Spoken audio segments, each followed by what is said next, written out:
สบายดีทุกคนเนาะวันนี้เราเข้ามาเปิดคลิปอยู่วัดเขตบ้านอุโมงค์ทุกคนเดี๋ยวเราที่ล่อเข้าไปในเมืองพุ่นแล้วมื้อนี้นะอัปเดตเบื้องแรงของมื้อวันที่12แล้วเนาะมื้อนี้เนาะ12เดือน4 2026นี่วัดมันก็กะเกียมเป็นแบบนี้แล้วนี่บ่สงฆ์พระสงฆ์หยังเนาะแต่ละวัดอยู่ในนครหลวงเวียงจันทน์หรือว่าอยู่จุดอื่นก็คือกันนั่นแหละเพิ่นก็มีการเกียมหมดแต่ละบ้าน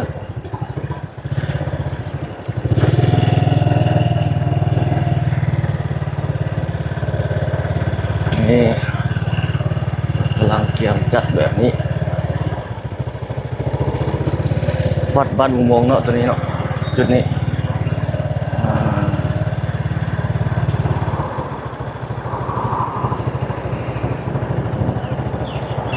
เดี๋ยวเขาออกไปล่อเข้าไปทางวัดอินแปลงลงไปทางนั้น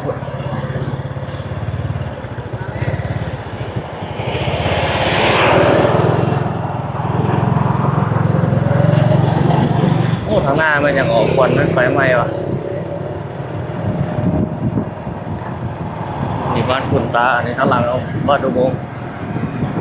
แต่ละวัดแล้วมันมีมันจัดแบบจุดเอาพระสงฆ์ลงมาอยู่เดินวัดเนาะให้มวลชนได้เข้าไปพดส่งกับไหว้บูชาโอ้ทางหน้ามันไฟไหม้โอ้เป็นแบบนั้นหรือว่าเขาจุดที่นี่เนาะอากาศมันร้อนหลายทุกคนเลยโอ้ผมแฮมนี่ก็เลี้ยวหลายแล้วนี่ติดแก้วกินอย่างประมาณนั้น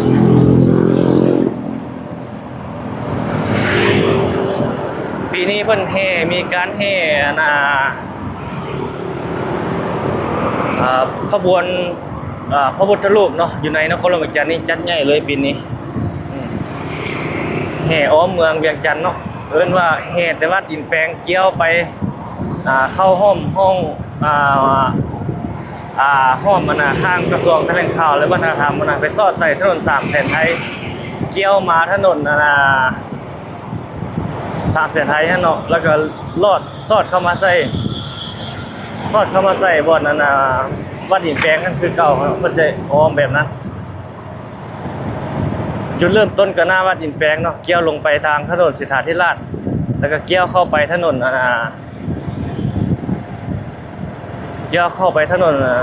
เส้นไทยโอ้ยมันไฟไหม้แท้ว่ะคือว่าควันไหลโอ้ไฟไหม้แท้นี่บ่แม่นบ่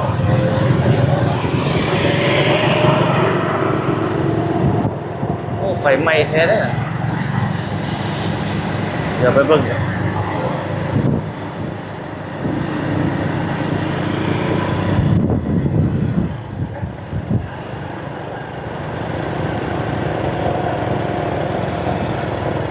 ไฟไหม้เนาะแม่นบ่ล่ะหรือว่าเขาจุดที่นี่เขาเจ้าบ่ให้จุดได้แต่ใจกลางเมือง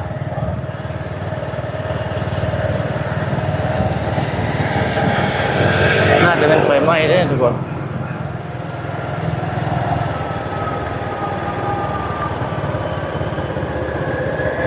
ไฟไหม้แทนรถดับเพลิงมาแล้ว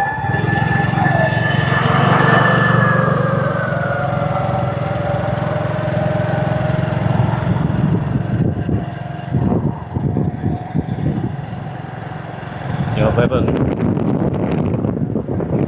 อากาศมันร้อนหลายทุกคน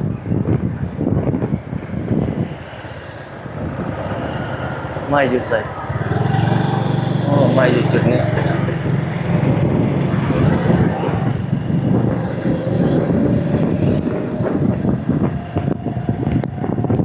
ไม่เสาไฟนี่เห็นเรื่อยๆไฟไหม้เพราะว่ามันแดดร้อนอากาศร้อนหลาย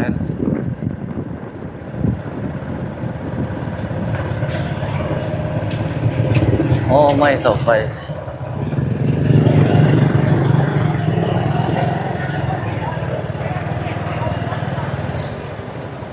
อ๋อ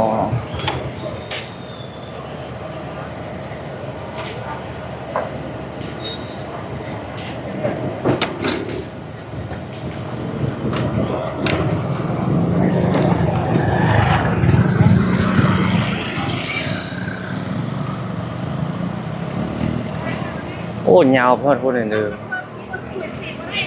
นี่จะพูดกับไว้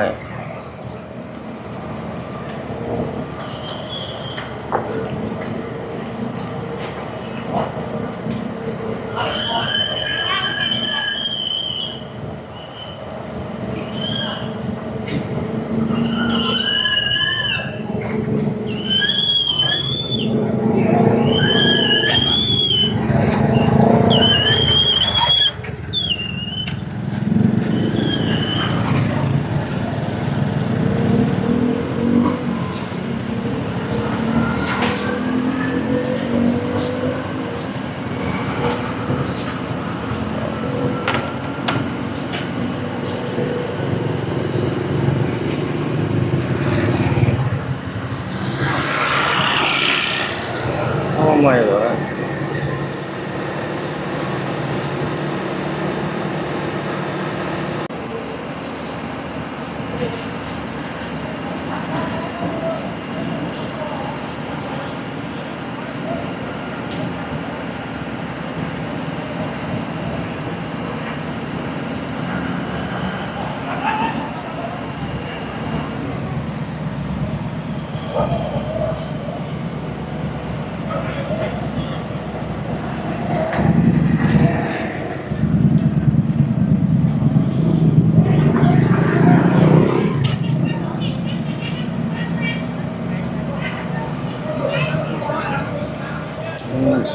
เบิ้งดับเพลิง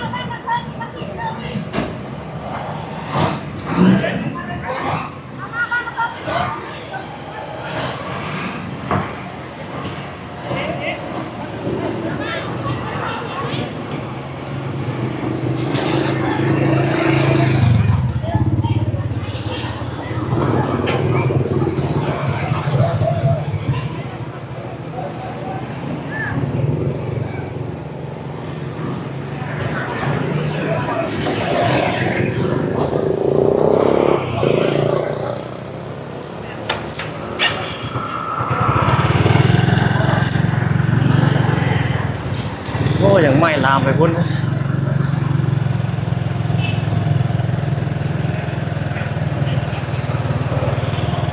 โอ้ไหม้หญ้าทางในเลย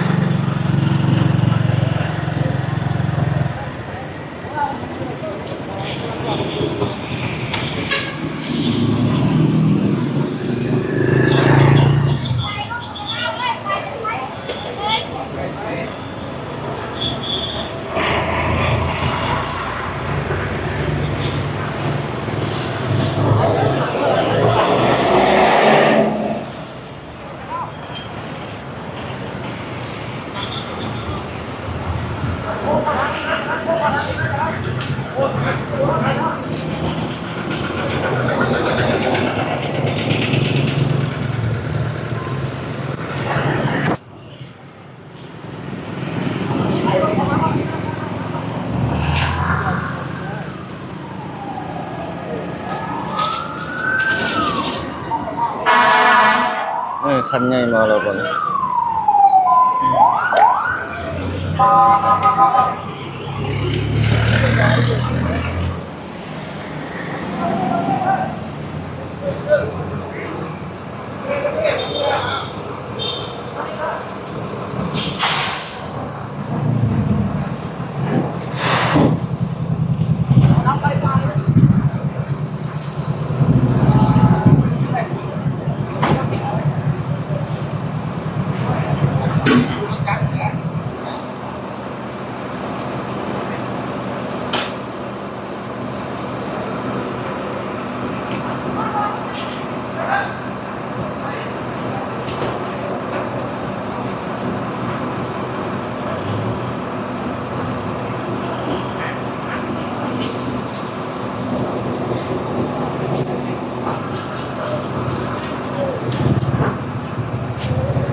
好难，你没开点路啊？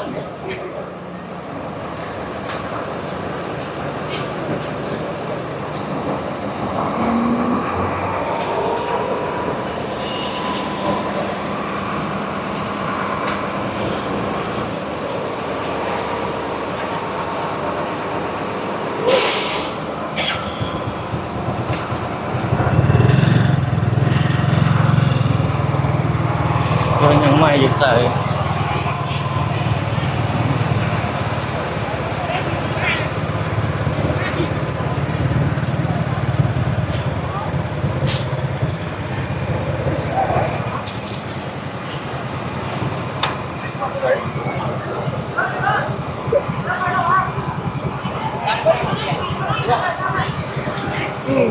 可以了，我这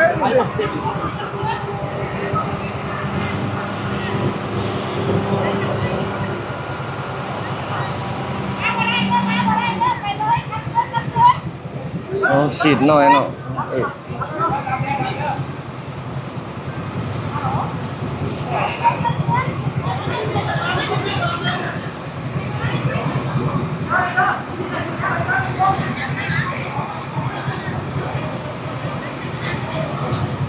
มีหลายระดับเลยนำฉีดน้อยฉีดเลยไฟค่อยไฟแห้งเนาะ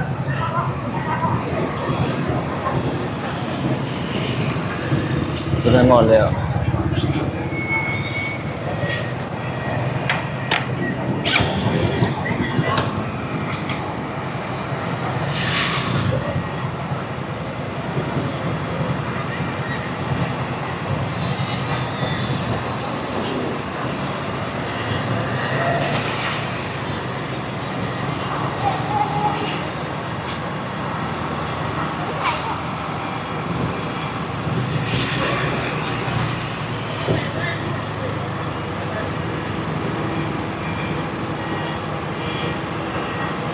ยังเหลือแต่ไม้หญ้าทางในแล้ว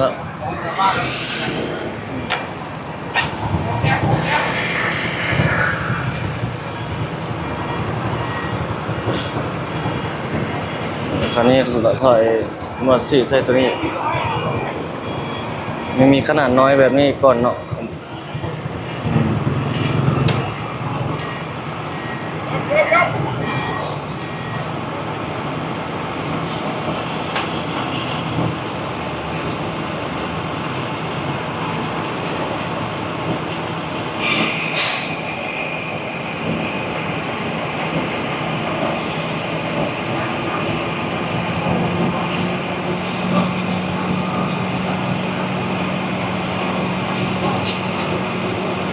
เหลือแต่ไม้หญ้าแล้ว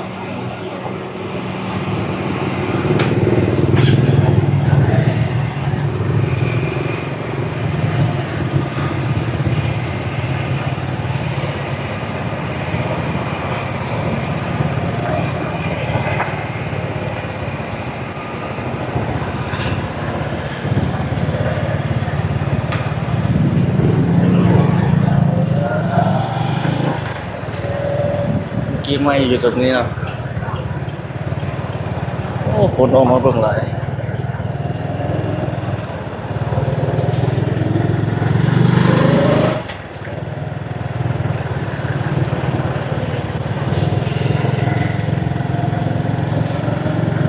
โอ้ยาวหอดพี่ตกหมดเลยโอ้ตัวนี้ก็ไหม้เนาะไหม้ยาวหอดพี่ครับแต่นี่มันรับอะ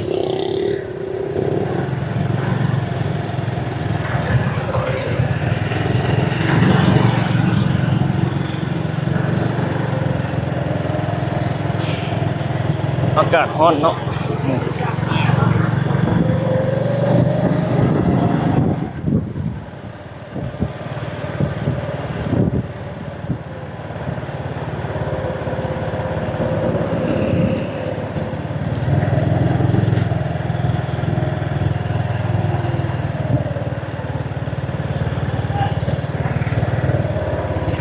ช่วงพ่อเมื่อกี้ไฟดับอยู่บนเฮาที่เรียกออกมาเนาะ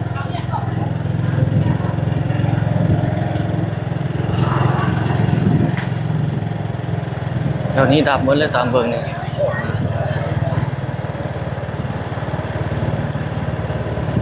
ดับไปฮอดเขตจังแจ้งบนเฮาอยู่บนเมื่อกี้สมพรมันไฟไหม้อยู่บนนี้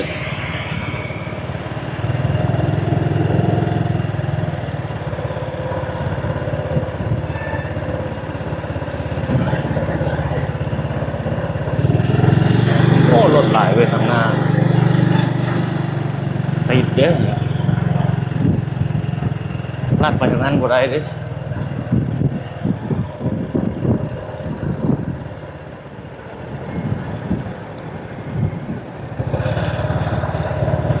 รถอยู่กับว่า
อยู่แถวนั้น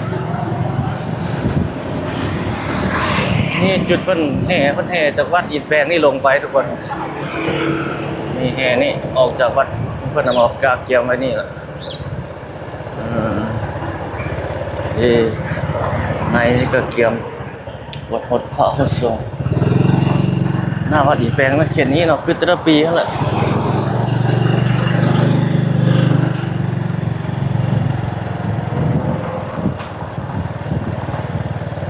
จุดนี้ลงไป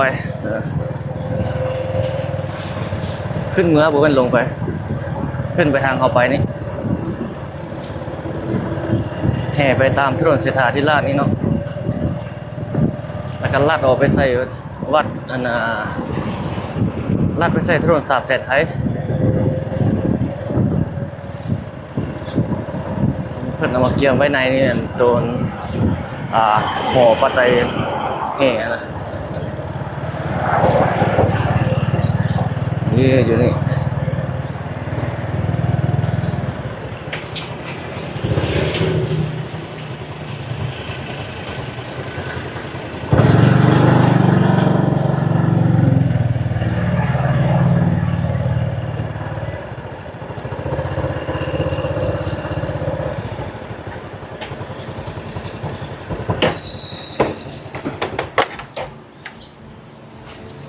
เขาจะมาถ่ายรูป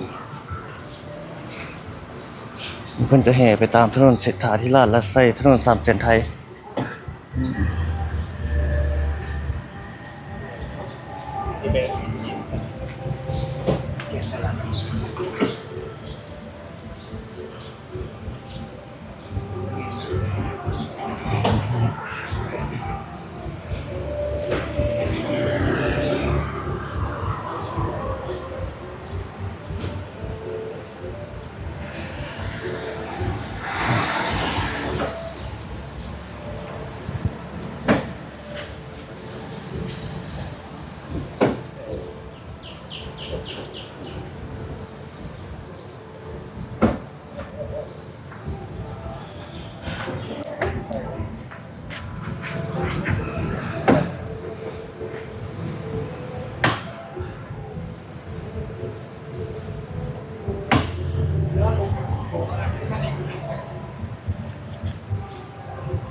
นี่ก็จะหดเนาะหดส่งหดผ้า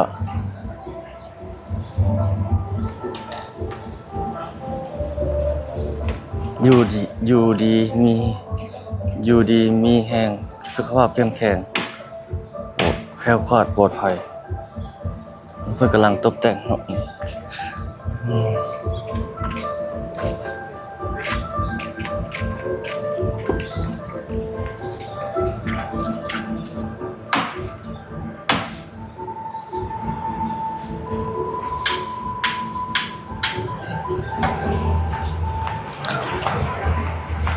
กำลังเกี่ยม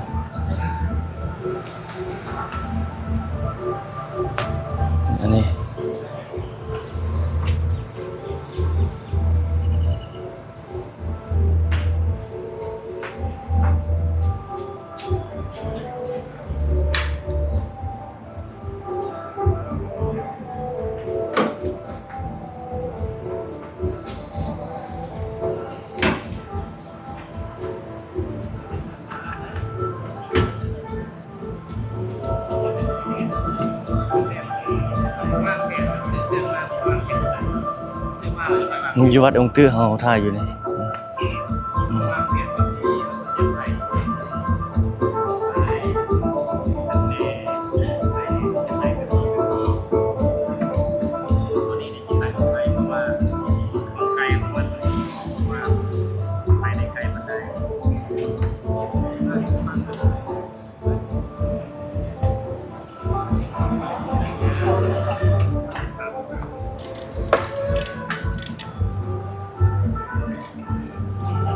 กำลังแปลงอยู่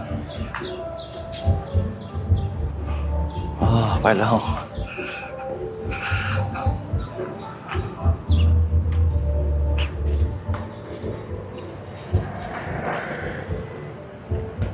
นี่แหละเพิ่นสิแห่ไปตามถนนอันน่ะมาแต่วัดอินแปลงเนาะลงมานี่ถนนเศรษฐาธิราชนี่เกี่ยวไปพุ่นเนาะเกี่ยวไปถนน3 เส้นไทย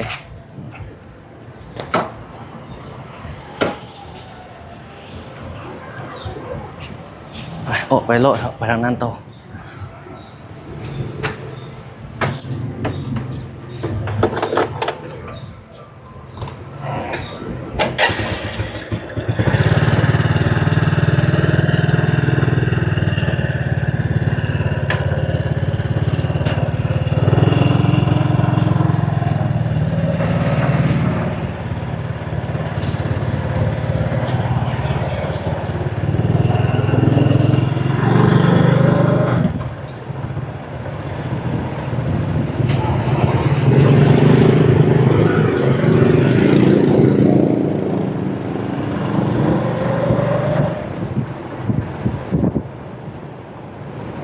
เดี๋ยวไปนี่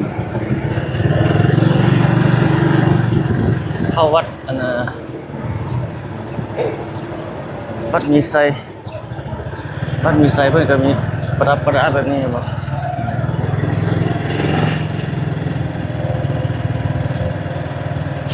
เห็นไว้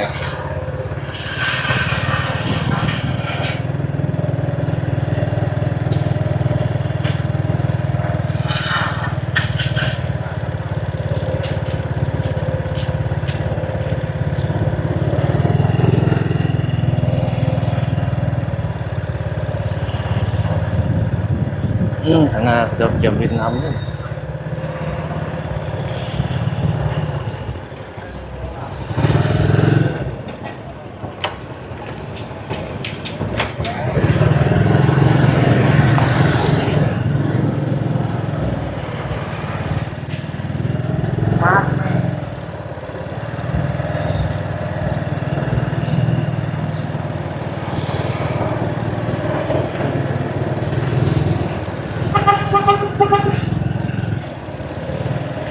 เพราะว่าถ้าทำมันไม่บนนี่บ่ห้องนี่แล้วแม่นแล้วห้องนี่เลย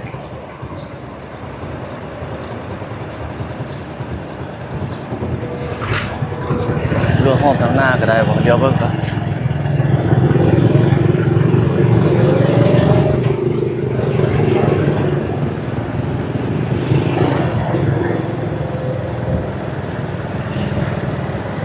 โอ้นี่ก็กำลังจัดนี่ห้อง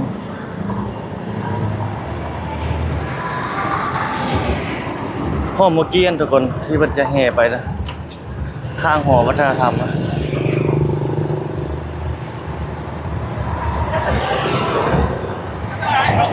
เสานี้ก็ยุ่งแต่ว่าบุ้มไม่หลายล้าเลยทุกคนครับอยู่แถวนี้3-4 เสาใส่ไฟเห็ดขึ้นเทิงสูงเข้าไปทางนั้น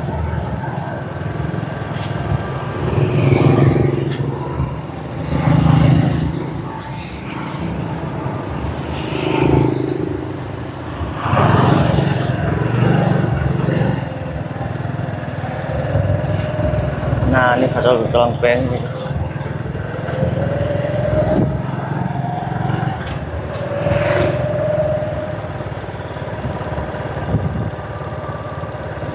ยู่หอวัฒนธรรมนี่จะมีบูธเบียร์ให้นิเก็ตเนาะใหญ่เลยเวทีมันอยู่ไหน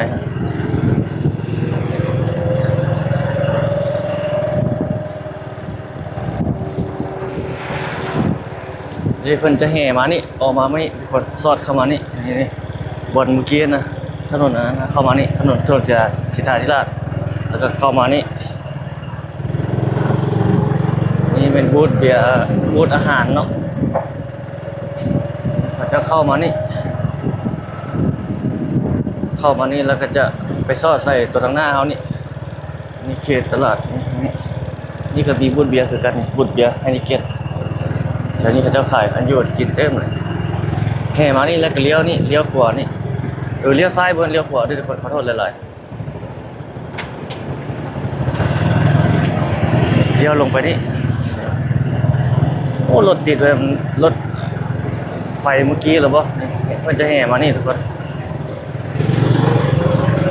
มาตามอันนี้โล่ไปนี่แหละแล้วก็ไปสี่แยกไฟแดงสีหอมสี่แยกไฟแดงสีหอมแล้วก็เกี่ยวไปวัดอินแป้งมันจะแห่แบบนั้นแห่เลี้ยวไปนี่แหละ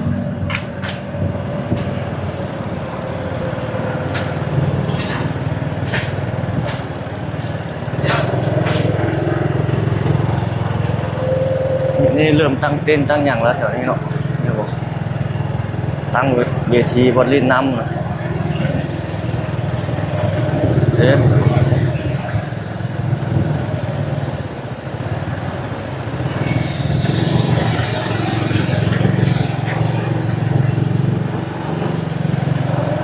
สองข้างเอานี่เลยมันสองข้างทางนี่มันลินน้ำเต็มเลยเนี่ย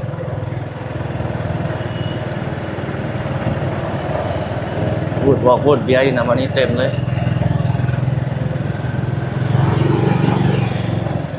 ที่เกิดเกียมตั้งเวทีโอ้รถติด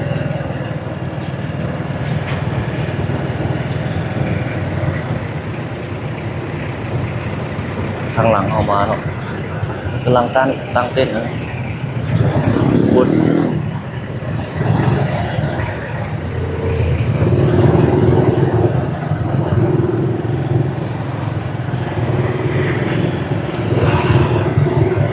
รถติดลำไฟไหม้เมื่อกี้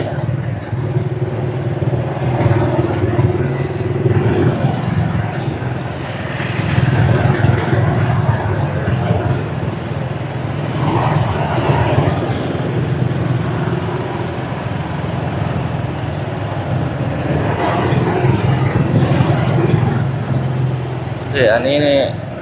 กำลังเต้นแปลงกำลังตั้งเวทีพูดเบียร์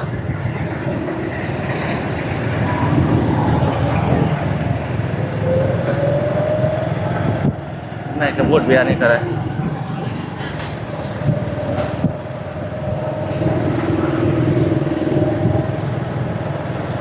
มันจะแห่มาทำยังไม่พูดเบียร์จริงเลยพูดเบียร์หน้าบริษัทเขาเจ้าได้บอกแถวนี้คนเต็มเลยลินสีแยกไฟแดงทางหน้าเนี่ยบอกเราจะเลี้ยวขวาเนาะ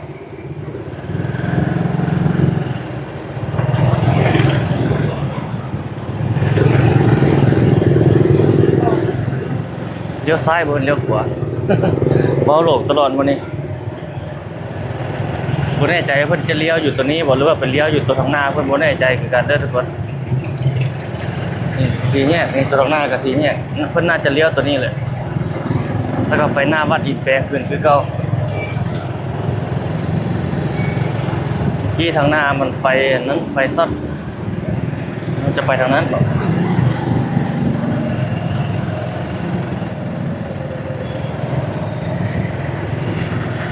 รถยี่ห้อกี้ไฟซอดแล้วมาทางนี้มัน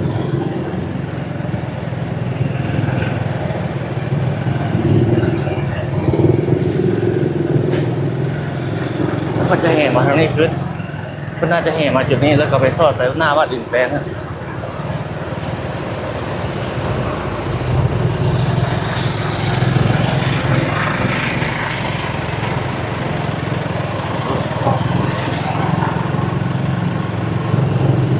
หน้ารถติดเขาจะเลี้ยวเข้านี่ครับไปฮอดทางหน้าแล้วมันก็เลี้ยวซ้ายแล้วก็ฮอดหน้าวัดอินแปลงขึ้น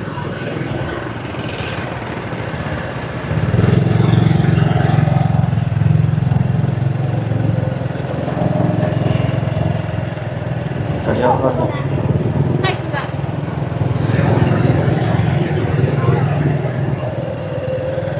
อันนี้นี่เต็มเลยคนลิ้นโลดย่างทีเดียวนี้คนมือบุดมา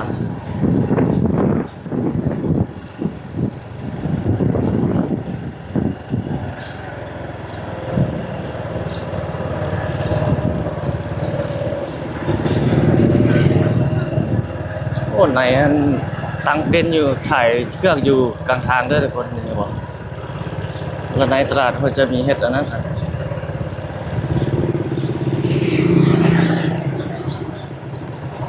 ทางไหนเป็นนันบูธเบียร์บนขายห้านอาหารนะ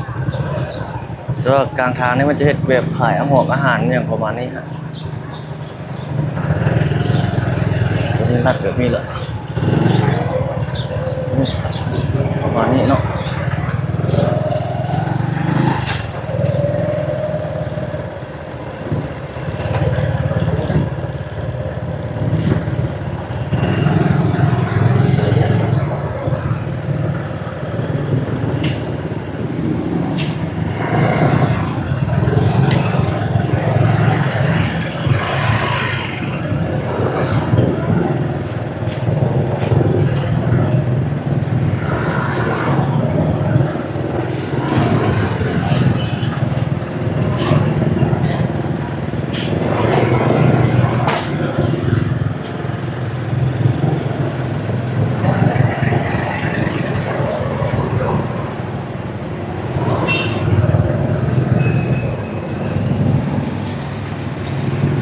โอ้โหปิด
ธรรมดาจะเข้าทางนั้นมาบ่ได้เตรียมก่อน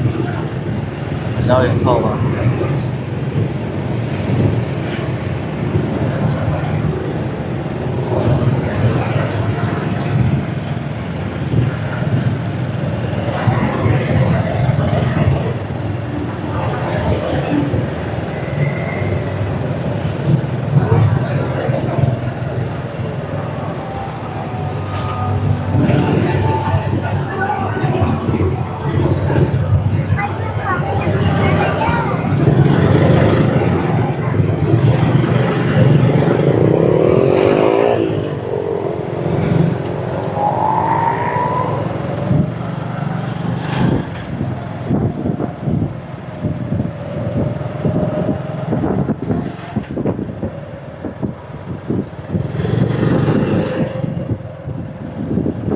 วันนี้ก็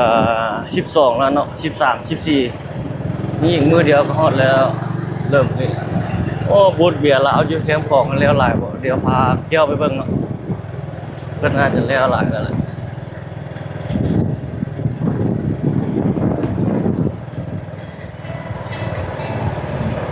เบิ่งข้างหน้าคนคือลงหลายแล้วโอ้แขกทัวร์เนาะหลายเต็มเลยเดี๋ยวนี้เริ่มขายเครื่องขายของแล้วนี่ห้องน้ำอยู่วัดนี่ก็มี FC บางคนบางท่านเพิ่นว่าห้องน้ำหลายมีหลายบ่อยู่เขตสวนเจ้าในวงมีหลายเนาะมีอยู่หลายโซนหลายอย่างห้องน้ำหลายจุดหลายบ่อนทางหน้าบูธเบียร์อยู่ฟ้าพวกนั้นนี่เริ่มขายเครื่องขายของแล้ว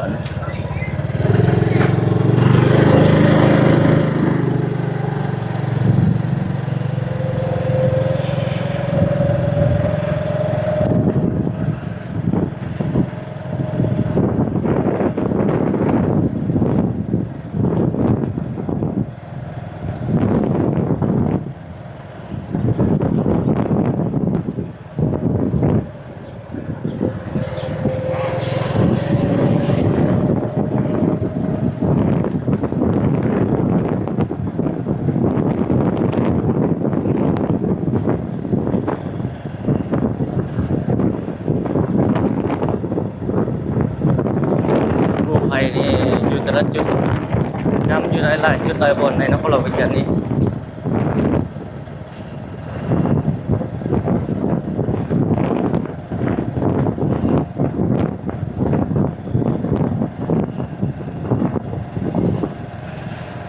โรงแรมร้านสร้างเวียงจันทร์แล้วหลายแล้วนี่ไกลจะเปิดหนังไซแล้วยังตกแต่งอยู่ภายในพวกนี้ประเทศเป็นบ่อนจอดรถเนาะ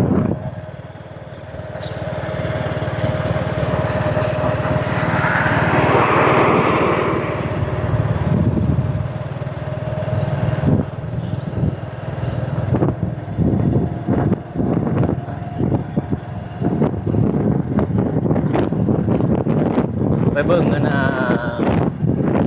บุดเบียร์อยู่แคมป์ของเนาะทุกคน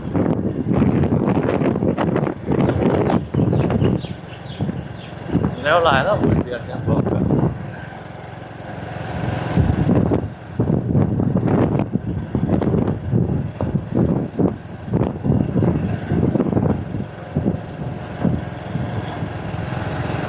อันนี้เป็นถนนเจ้าฟ้างุ่มที่เฮาสัญจรอยู่นี่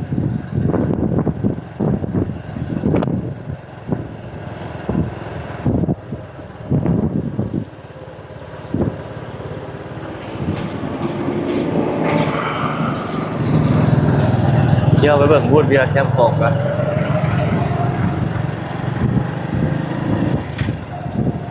โอ้ตะเวนกำลังสิตกดินทางนั้น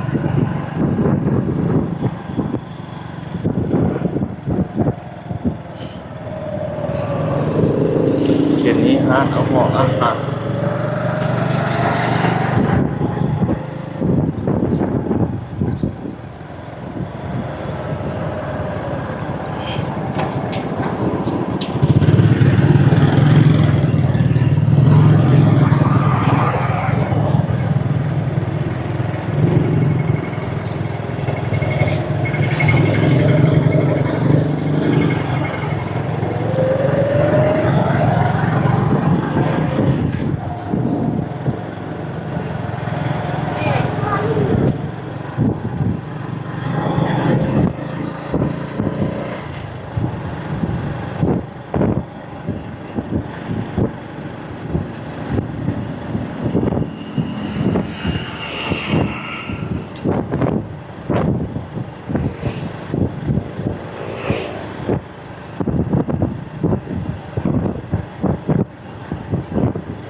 ข้างในเนี่ยก็เริ่มขายเครื่องขายของเรียบร้อยหมดแล้ว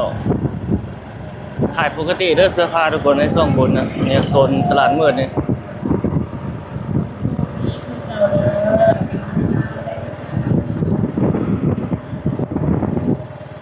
ตะเวนกำลังสิตกดินนะโอ้บูธเบียร์มันไฟไฟเริ่มประมาณนั้นแล้วเลยน่าจะสำเร็จหลายเปอร์เซ็นต์นั่นแหละบูธเบียร์ฮะ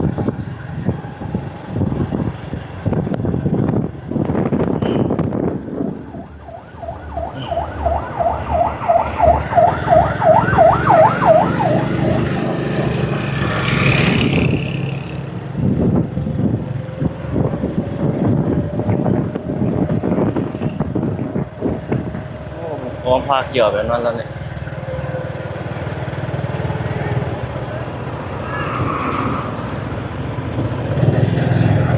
เดี๋ยวเอาไปฝากรถเมียนก่อนเนาะกีสดวันนี้เอามาทางนั้น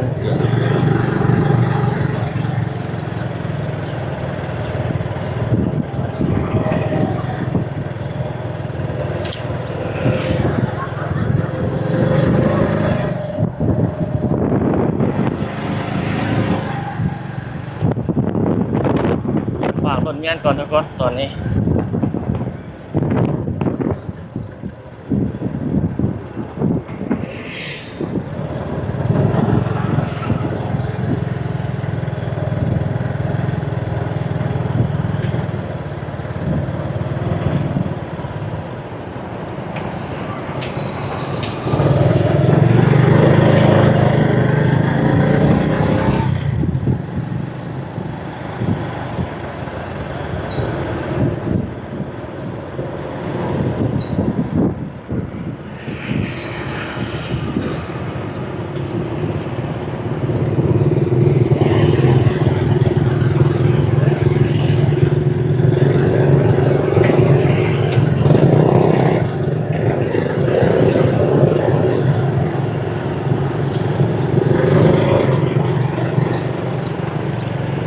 อ้ทั้งหลุมมันกำลังเพลง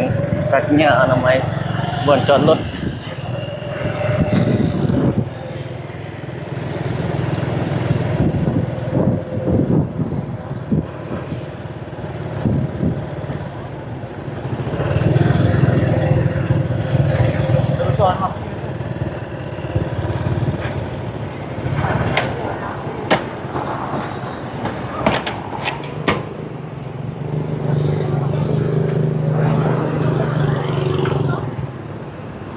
57625762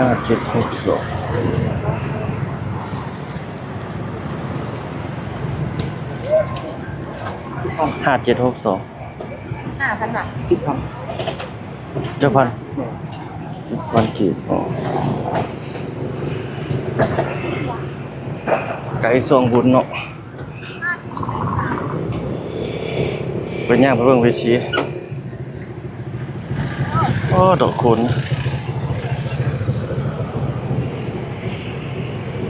โอ้เขาจะเอาอันนั้นไปเฮ็ดตู้เบียร์ได้ฟรีกาแฟโอ้ปีรถขึ้นเลยทุกคนฝานี่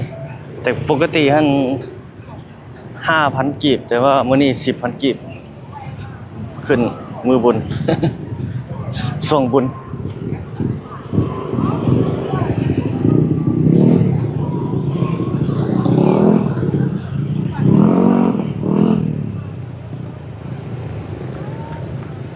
โอ้ทางนั้นแต่เป็นที่ตกดินทางนั้นนะปินทางนั้นจะเป็นกำลังสิตกดิน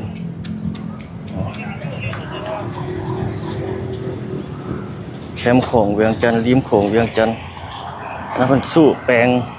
เป็นบ่อนจอดรถเนาะ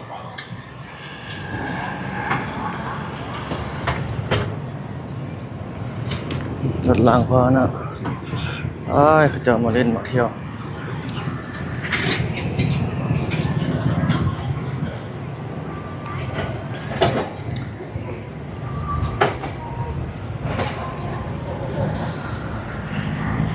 ย่างไปเบิ่งเวทีอันนี้ก็จะเป็นบ่อนลิ้นของเด็กน้อยขายของอยู่ของกินโซนลุ่มๆนี่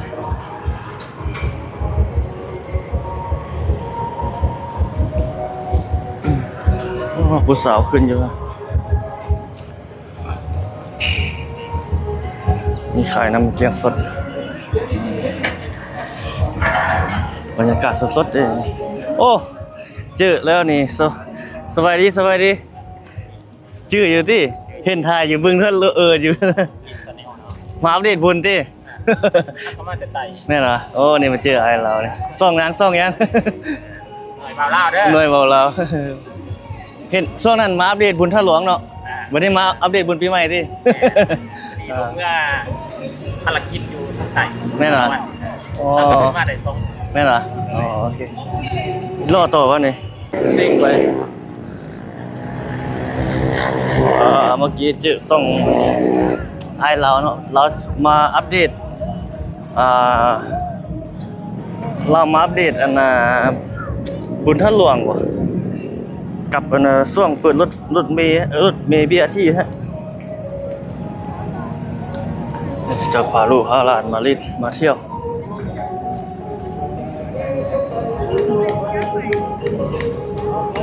โอ้เริ่มไต่ฟืนไต่ไฟแล้ว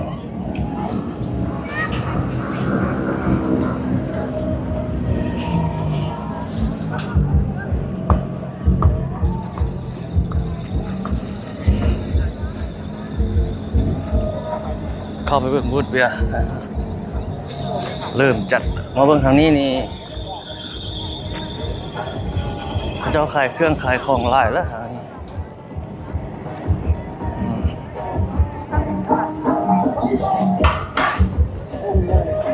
นี่จุลุ่มนี่ขายของอยู่ของกิน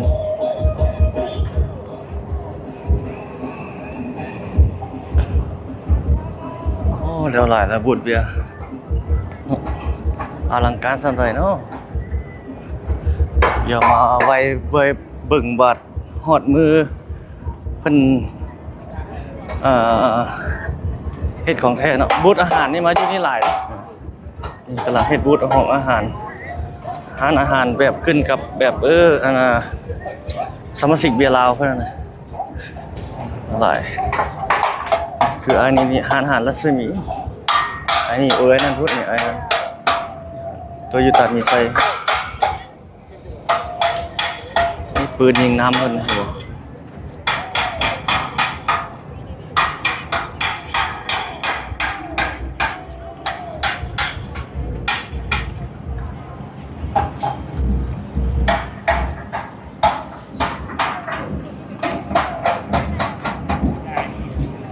รวมนี้จะเป็นเวทีแสงสีเสียง แล้วเดี๋ยวเราจะถาม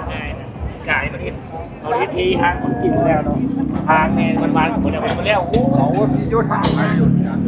ยัดมาคุณถาม ฉีดน้ำอยู่นี่เนาะขึ้นฉีดน้ำปืนฉีดน้ำมีอยู่โอ้หลายจุดอยู่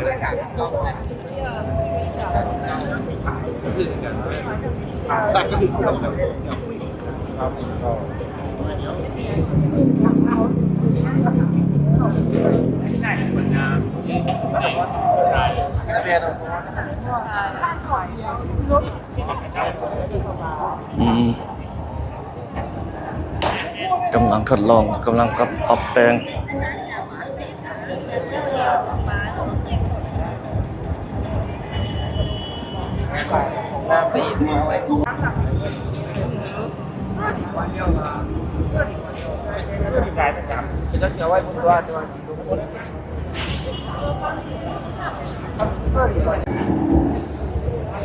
โอ้ปืนฉีดน้ำหลายๆเนาะนี่ก็แม่นนี่ก็แม่นตัวนั้นก็แม่นตัวนี้นี่ไฟดิตัวนี้อยู่รูมพันสองฉีดน้ำนี่เขาเจ้ามีป้ายป้ายห้ามเนาะตัวนี้จะเป็นป้ายห้ามตัวนี้เนี่ยป้ายห้ามเอาไปใส่ป้ายบ้วนป้ายห้ามป้ายเตือนป้ายอย่างนั้นแหละนี่กำลังประกอบ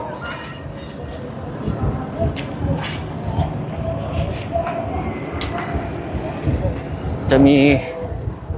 คนขึ้นยิงอยู่นี่แล้วก็ฉีดน้ำลงไปนี่คักสุดทุกคนเลยเดี๋ยวสิมาอัปเดตให้ทุกท่านได้เบิ่งอยู่ในเวียงจันทน์นี่แหละเขาจะเรียนแบบใดเนาะให้อัปเดตให้ได้เบิ่งได้ชมเรื่อยๆดอกสองของเขานะ รออยู่แถวเวียงนี่แหละ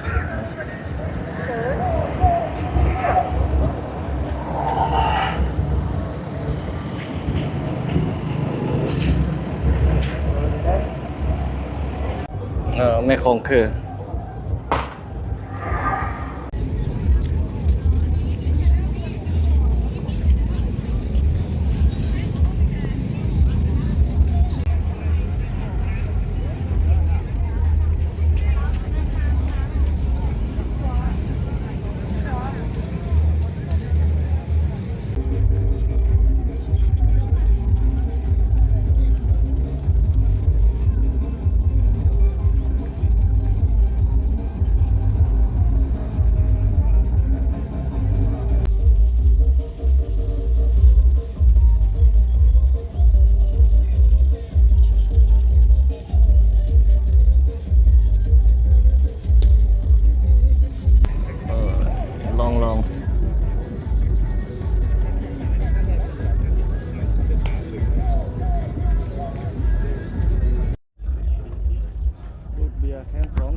出门我们出。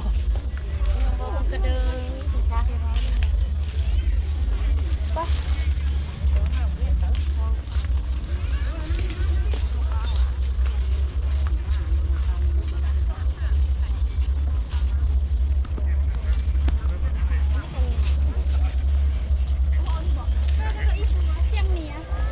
เจียงนี้ซาด 哪个？这个吗？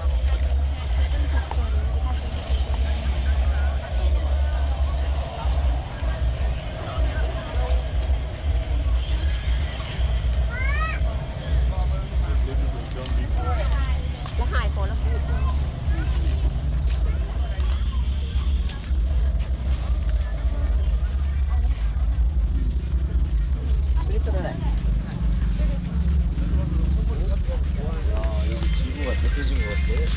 哦。 mấy cái cháo nuôi thích tiêm mừng hả khẩu tăng tiêm mừng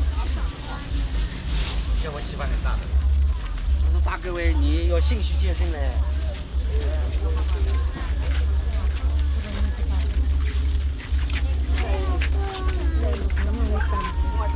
tôiอยู่เกือบล่ม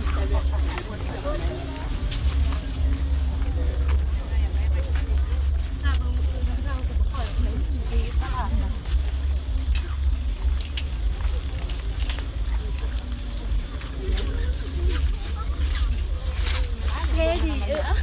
bố nó bắt phải thế chứ โอ้เฉย ba mẹ ได้ไหมเนี่ย อยู่ห้องไหม เครื่อง ถ้ายังไม่อยากเข้าห้องนะขอบใจแล้วทุกไงมันจะได้กินไหน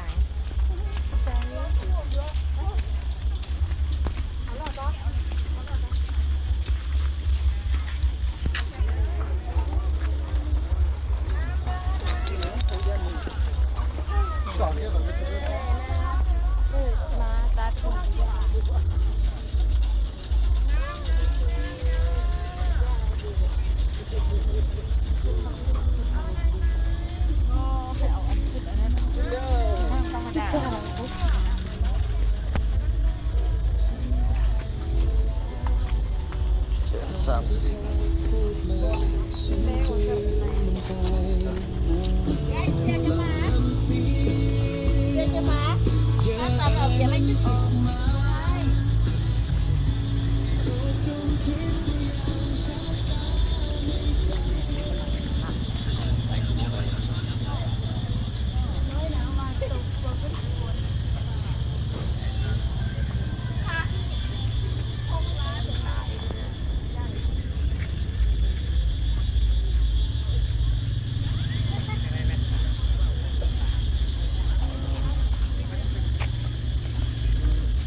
นึกว่า ML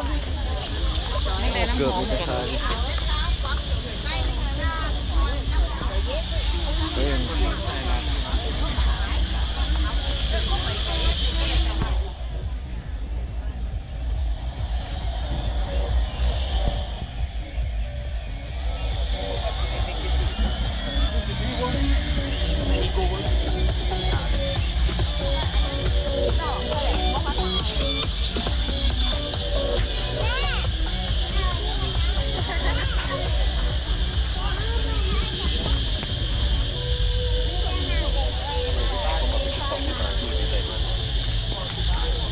35ครับ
ซื้อดีเลย